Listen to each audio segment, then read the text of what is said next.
8월 25일 주일 오감 예배, 비대면 예배로 드려지는 예배에 대한 영상 그리고 광고 같이 나누려고 합니다.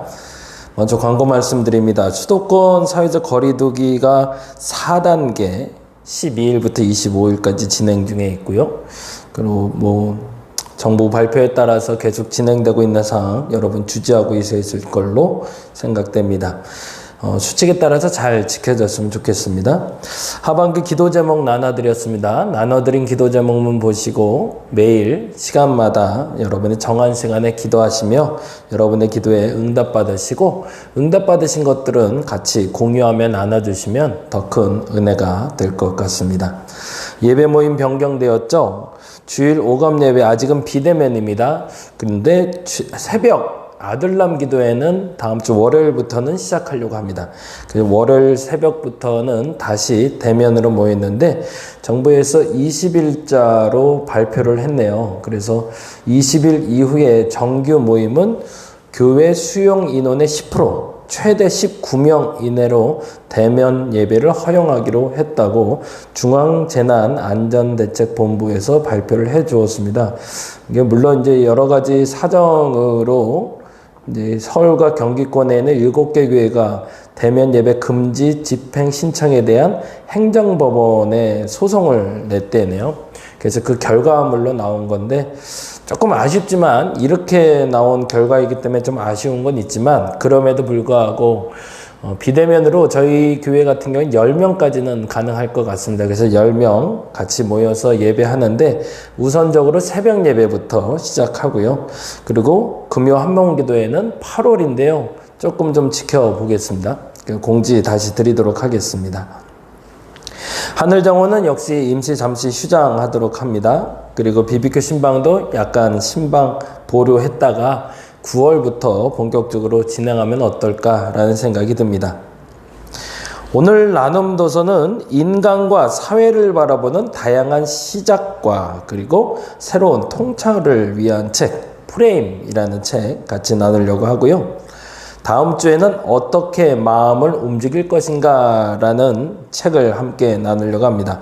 부탁하는 방법을 알려준대요. 부탁을 받으면 마치 남의 일이 아니라 나의 일처럼 돕고 싶어지는 방법. 그 방법이 뭘까? 굉장히 좋은 책이죠. 같이 한번 보시면 도움이 될 것 같습니다.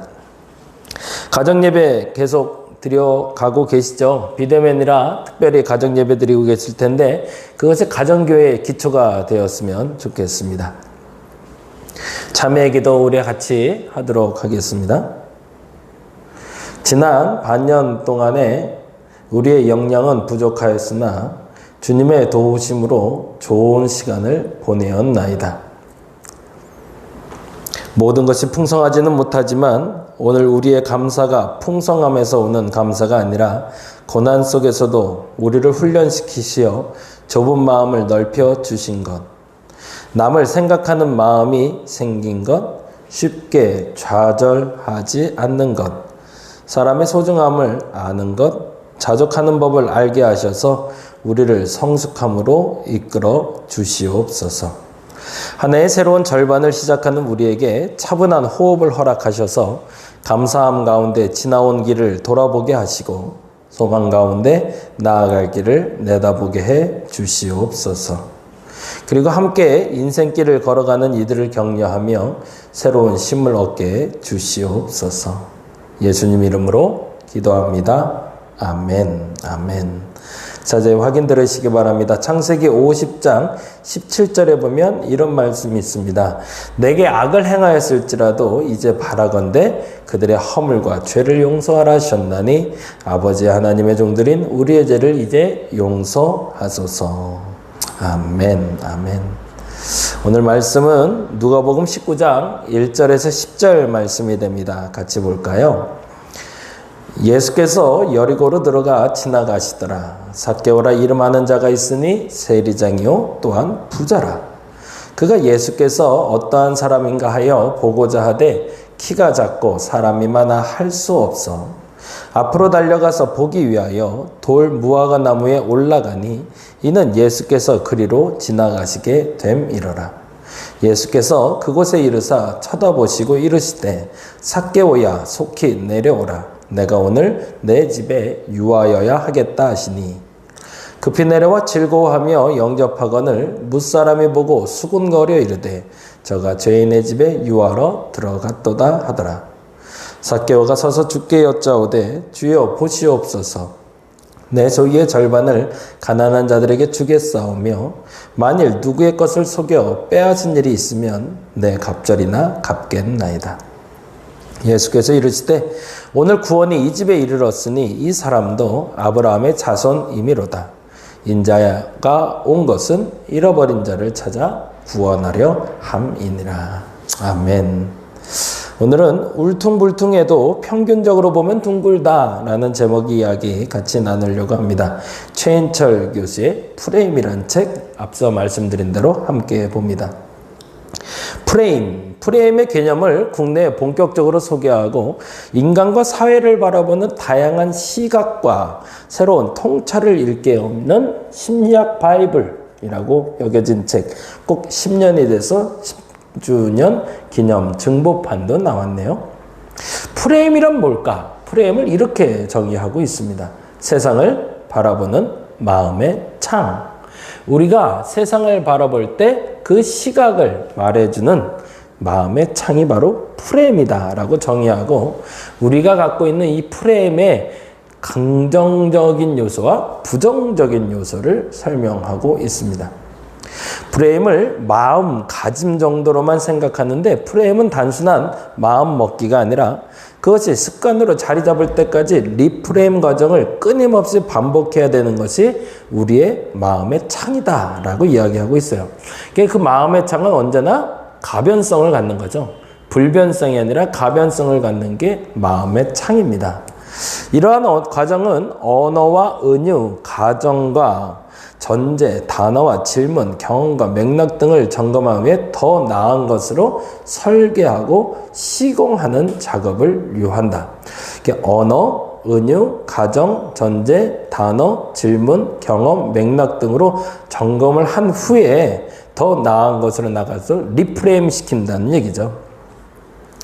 책은 이 부분이 중요한데요. 우리의 착각, 오류, 오만, 편견, 실수, 오해가 프레임에 의해 생겨남을 증명하고 그것에서 벗어나는 방법을 말해주고 있습니다. 다시요. 착각, 오류, 오만, 편견, 실수, 오해. 뭐라는 거죠? 잘못 형성된 프레임이죠. 그렇게 보지 말아야 되는데 그렇게 봤던 착각, 오류, 그리고 잘못된 편견과 오만, 그리고 실수, 오해에서 생겨난 그 프레임이 무엇인지를 증명해주고 그 프레임에서 벗어나는 방법을 제시해주고 있습니다. 오해와 편견으로 가득 찬 세상에서 나와 타인을 이해하고 더 나은 삶을 창조하는 지혜와 겸손을 장착하는 것, 그게 우리가 프레임을 배워야 되는 이유다라고 얘기하죠. 말 그대로 베스트셀러였기 때문에 여러분도 다 보셨겠지만 다시 한번 보시면서 여러분이 갖고 있는 잘못된 프레임이 있다면 깨버리시고 바른 프레임이 있다면 다시 한번 회복하는 과정 되었으면 좋겠습니다. 그 중에 5장 사람인가 상황인가 인간 행동을 보는 새로운 프레임이라는 챕터에 있는 이야기 잠깐 나눠보고 싶어서 갖고 왔어요. 이렇게 시작이 됩니다. 지금보다 더 자주 평균으로 세상을 보는 프레임을 가져야 된다. 뭔가를 자꾸 독특하게 보려고만 하지 말라는 거죠. 특별하게만 보려고 하지 마라. 특별한 것을 추구하고 사는 것이 블루오션일 수는 있죠. 근데 그 특별한 것을 추구하다 보면 어떻게 된다? 울퉁불퉁 삐죽삐죽 할 수 있다라는 거예요. 그러려면 예외와 우연을 인정해야 된다. 평균적으로 봐야 되는데 그러려면 예외 조건도 있다고 인정, 우연한 것도 인정할 수 있어야 된다. 그러면 평균이라는 것을 마음에 지닐 수 있다는 거예요. 저도 이게 굉장히 중요하다. 이게 평균적인 삶, 일반적인 평범한 삶은 사실은 누군가 주어지는 건 아니고요. 본인이 각인하고 알아왔던 그 프레임이 얼마나 가변성을 가지고 있고 얼마나 포용할 수 있는가에 따라 달라지더라는 겁니다. 예를 들어 이렇게 얘기합니다. 지구가 둥글다고 하지만 실상은 매끈한 구의 형태는 아니다. 그렇죠. 우주에서 보면 지구는 둥글어요. 근데 동그랗지는 않대요. 약간 타원형이래요. 그리고 약간 삐딱해요. 근데 우리는 지구는 둥글다라고 얘기해요. 그럼에도 불구하고 지구를 구라고 부르는 이유는 평균 때문이라는 거죠. 여기 저기 울퉁불퉁한 부분이 있더라도 평균적으로 보면 지구는 둥글기 때문에 지구라고 부른다는 거죠. 사람을 보는 우리의 눈도 그래야 된다. 둥글지 않습니다. 길쭉합니다. 타원형입니다. 삐뚤어져 있습니다. 산도 있고 계곡도 있고 울퉁불퉁합니다. 그런데 보기에 전체적으로 평균적으로 둥글기 때문에 둥글다라고 이야기할 뿐이라는 거죠. 우리가 보는 세상도 그래야 되고요. 우리가 보는 사람도 그래야 된다는 겁니다. 울퉁불퉁해도 평균적으로 보면 둥글기 때문에. 오늘 본문에 삭개오라는 사람과 예수가 만나는 장면이 이렇게 시작됩니다. 예수께서 여리고로 들어가 지나가시더라. 삭개오라 이름하는 자가 있으니 세리장이요 또한 부자라. 삭개오를 설명하는 두 가지 단어가 나오네요. 첫째는 세리장, 둘째는 부자. 이 말은 다른 말로 이렇게 해석이 돼요. 좋은 면은 없고 나쁜 면만 있다. 삭개오가 가진 재능, 삭개오의 다른 모습, 그 모습들 중에 가장 사람들에게 두드러지는 삭개오의 프레임은 세리장, 돈 거두러 다니는 사람, 로마의 종, 로마의 개로 여겨졌던 사람. 근데 그렇게 해서 부자 된 사람, 이게 삭개오에게 쓰여진 오해의 프레임이죠.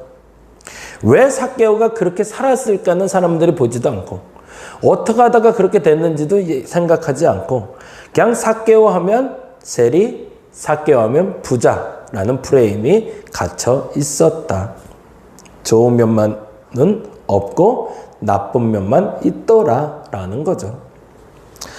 또한 그가 예수께서 어떠한 사람인가 보고자 하되 키가 작고 사람이 많아 할 수가 없대요. 그런데 그의 오늘의 상황도 다음과 같습니다. 신체적인 조건도 상황도 좋지 않더라는 거죠. 키가 작아서 사람들이 몰려있는데 예수를 보고 싶은데 볼 수가 없어요. 심지어는 그 작은 키로는 할 수 있는 게 많지 않았더라는 거죠. 그런데 4절에 보니 이렇게 되어 있습니다. 앞으로 달려가서 보기 위하여 돌 무화과 나무에 올라가니 이는 예수께서 그리로 지나가시게 됩니다. 그런데 그러면 포기할 법도 한데 앞으로 달려가서 딱 보니까 무화과 나무가, 돌 무화과 나무가 있더래요. 옛날엔 뽕나무라고 그랬죠. 뽕나무가 있는데 뽕나무 위로 휙 하고 올라가서 예수를 보기 위한 목적으로 자신의 나무 위에 오르더라는 거죠. 여기서 질문이에요. 왜 그렇게 예수를 보고 싶었을까? 도대체 삭개오는 뭐 때문에 그렇게 예수를 보고 싶었을까요? 사람이 많으면 귀찮아서라도 안 갈 수 있고 앞으로 달려가서 나무 위에 올라갈 만큼 그렇게 심각하게 예수를 보고 싶었을까? 삭개오의 새로운 프레임을 형성하는 계기를 그래서 살펴보게 됩니다. 새로운 프레임이 세워졌어요. 세리, 부자 말고 뭐죠? 예수를 만난 사람. 그게 이제 세 번째 프레임이에요. 이 예수를 만난 사람이라는 프레임이 만들어지기 위해서 삭개오가 한 일이 있더라는 거죠. 조금 더 다른 말로 하면 지금까지 부정적인 이미지로 각인됐던 내가 긍정적인 이미지로 바뀌기 위해서 가져야 될 조건들이 있다는 겁니다. 그 프레임을 리프레임 하는 거죠. 어떻게? 첫째, 호기심이 있어야 됩니다. 좋은 것에 대한 호기심이 생길 수 있는 여러분 되었으면 좋겠습니다. 예수에 대한 소문을 들었는데 굉장히 괜찮은 소문이었어요. 그러면 그것을 갖고 싶다, 보고 싶다라는 호기심이 생겨야 됩니다. 남들이 다 좋댔는데 그 좋은 것을 갖고 싶은 마음이 안 생기면 의미가 없는 거죠. 근데 어느 날 누군가가 공부를 잘 하는데 공부 중에 영어를 잘해요. 그래서 그 영어 공부를 잘하는 사람을 보고 나도 영어 잘하고 싶다라는 마음이 드는 게 시작이라는 거죠.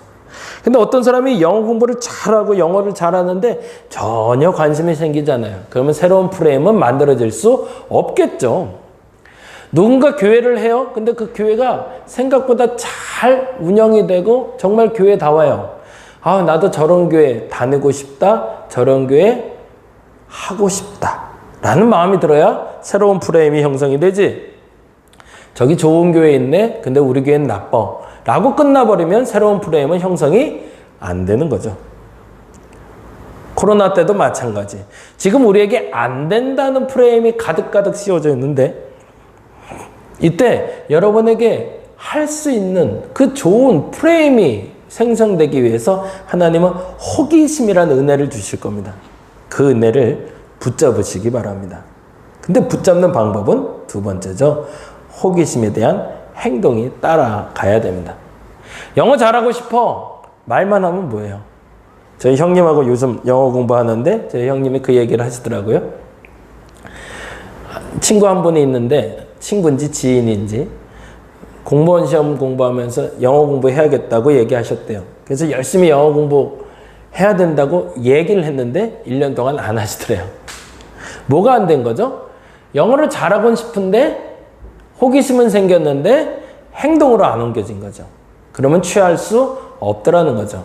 하나님 우리에게 호기심이라는 은혜를 통해서 지금 새로운 발판으로 나가게 만들어주고자 하는데 우리가 움직이지 않으면 불가능하다는 겁니다. 새로운 교회를 하고 싶다. 새로운 신앙 공동체를 만들고 싶다. 새로운 공부를 하고 싶다. 새로운 직장을 갖고 싶다. 꿈만 가져서는 안 되고 그 꿈에 부합한 행동이 나타나야 되는 거죠. 그러면 첫 번째 프레임을 깨야 돼요. 세리였고 부자였다는 첫 번째 프레임을 넘어선 삭개오처럼 세리 부자 아니라 나는 예수를 만나고 싶은 사람이라는 첫 번째 프레임이 씌워져야 됩니다. 그게 호기심이죠. 그러면 예수를 만나기 위해서 난 무엇을 해야 되는가? 키가 작고 사람도 많은데 그래도 난 만나러 가야 돼 라는 행동으로 옮길 수 있어야 된다는 거죠. 중요한 겁니다. 첫째는 호기심이 생기시는 게 하나님이 주신 은혜임을 믿으시기 바랍니다. 그러면 그 호기심에 대해서 행동하셔야 됩니다. 그리고 마지막 세 번째, 너무 중요한 건데 옆이 아닌 앞을 보는 시선이 필요합니다. 삭개오는 앞을 보고 나아갔다는 표현이 나오고 있어요. 19장에 보면 아주 재미난 표현인데 그가 4절에 앞으로 달려가서 보기 위하여 라는 표현이 나와요. 옆이 아닌 앞을 보고 가는 겁니다. 그렇게 호기심이 생기고 그 호기심의 행동을 옮긴다고 모든 일이 형통하리라고 착각하지는 마시기 바랍니다. 가로막는 것들이 많을 겁니다. 그때 그 가로막는 것들, 옆에 있는 것들을 보다 보면 결국엔 앞으로 못 갑니다. 앞으로 갈 수 있는 것은 여러분의 도전 정신뿐만 아니라 새로운 프레임이 만들어지는 과정이 될 겁니다. 그러자 5절에 보니 이렇게 되어 있습니다. 예수께서 그곳에 이르서 쳐다보시고 이르시되 삭개오야 속히 내려오라. 내가 오늘 내 집에 유하여야 하겠다 하시니 그에게 찾아온 예외적인 상황이 그를 기쁨으로 인도하게 되죠. 새로운 프레임이 형성된 겁니다. 어떻게 해요? 호기심을 가지고 그 경험을 위해서 움직였고 호기심에 대한 그 움직임이 그에게 앞으로 달려가게 했고 앞으로 달려간 그에게 새로운 프레임, 예수를 만난 사람이라는 프레임이 형성된 거죠. 이젠 세리와 부자가 아니라 삭개오는 예수를 만난 사람으로 기록되기 시작합니다. 그렇죠? 저와 여러분도 삭개오를 뭐로 기억하시나요? 세리? 아니요. 부자? 아니요. 예수를 만난 사람. 더 정확히는 예수 만나 삶이 변한 사람으로 우리는 기억하고 있죠. 만일 그때 당시에 그 호기심의 발동에서 경험하지 않았다면 아직도 우리는 세리 그리고 부자였던 삭개오로만 그 기억조차도 안 하는 인생 속에 사라진 사람이 될 수도 있었을 겁니다. 그런데 성경은 그에게 이야기해주고 있습니다. 새로운 프레임이 형성되었다고. 뭐라고? 예수를 만나 변화된 사람이라고. 내가 선택되었다는 걸 안 거죠.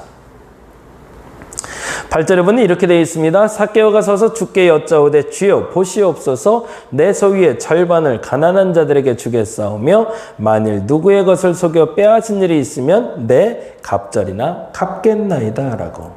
삭개오의 삶은 변하여 지극히 평균적인 사람으로 인정받게 되었던 거죠. 울퉁불퉁한 걸 예수님은 보지 않았어요. 울퉁불퉁하지만 너 둥근해? 라고 삭개오를 봐줬을 때 삭개오의 삶이 변했던 거죠. 울퉁불퉁한 삭개오를 둥글게 보신 예수님으로 인해 둥글게 살아갈 삭개오가 태어나게 되었던 겁니다. 예수님의 프레임으로 세상을 바라볼 수 있으면 좋겠습니다. 울퉁불퉁해도 둥글게 보는 눈을 가질 수 있었으면 좋겠어요. 우리 교회에 나온 사람들 중에, 나와 함께 신앙생활하는 사람 중에, 내 곁에 있는 사람 중에 뾰족뾰족 안 한 사람 있을까요? 없어요. 삐뚤빼뚤 안 한 사람 있을까요? 없어요. 다 똑같아요. 다 삐뚤빼뚤 삐죽삐죽이에요. 울퉁불퉁해요. 그런데 멀리서 보면 둥글 수 있다라고 말할 수 있어야 됩니다. 그건 뭐죠? 사람을 보는 시선의 프레임이 갇히지 말아야 되고 넘어설 수 있어야 된다는 얘기죠. 예수님은 삭개오를 볼 때 세리와 부자로 본 게 아니라 나를 만날 사람으로 보았다는 게 중요한 거죠. 반면에 삭개오의 프레임이 있었습니다. 가로막힌 현실 앞에 앞을 보고 나갈 수 있는 사람이었습니다. 뭐였죠? 호기심이라는 은혜. 그리고 그 호기심에 대한 행동. 그리고 앞을 보고 옆을 보지 않는 그 결단이 그에게 새로운 프레임, 그는 예수를 만난 사람이라는 프레임을 씌워주었다는 거죠. 오늘 그리고 이번 한 주는 이 두 가지를 놓고 기도할 수 있는 저와 여러분 되었으면 좋겠습니다. 첫째는 예수님의 프레임을 저와 여러분이 갖기를 원합니다. 울퉁불퉁해도 둥글게 보는 눈을 가지시기 바랍니다. 그래서 세상이 울퉁불퉁하지만 삐뚤빼뚤하지만 그래도 둥글다라고 말할 수 있는 사람이 되었으면 좋겠습니다. 두 번째로 삭개오의 프레임을 가지시기 바랍니다. 내 프레임은 깨질 수 있어 라고 말할 수 있는 사람. 불가능한 게 아니야 라고 말할 수 있는 사람. 그래서 새로운 호기심이 긍정적인 것에 열렸을 때 거기에 아멘하고 나갈 수 있는 사람. 그 사람이 저와 여러분 되시기를 간절히 바랍니다. 기도하겠습니다. 삭개오와 예수님을 통해서 새로운 프레임을 놓고 기도합니다. 선포하오니 우리에게 그 프레임이 생기게 하여 주시옵소서. 예수님의 프레임이 그리고 삭개오의 프레임이 내게 씌워져서 예수님처럼 세상을 울퉁불퉁하지만 둥글게 볼 수 있게 하여 주옵시고 삭개오처럼 호기심을 가지고 그 호기심의 행동으로 옮겨 예수를 만난 사람이라는 새로운 프레임을 덧입었던 것처럼 그러한 삶을 사는 우리가 되게 하여 주시옵소서. 이번 주부터는 이제 새벽 예배도 함께 시작하려고 합니다. 모임마다 주의 은혜로 함께하여 주옵시고 새벽에 모여 기도하며 이 돌파구를 마련하고자 할 때 하나님 기쁨으로 동행하여 주시옵소서. 감사합니다. 고마우신 예수님 이름으로 기도드렸습니다.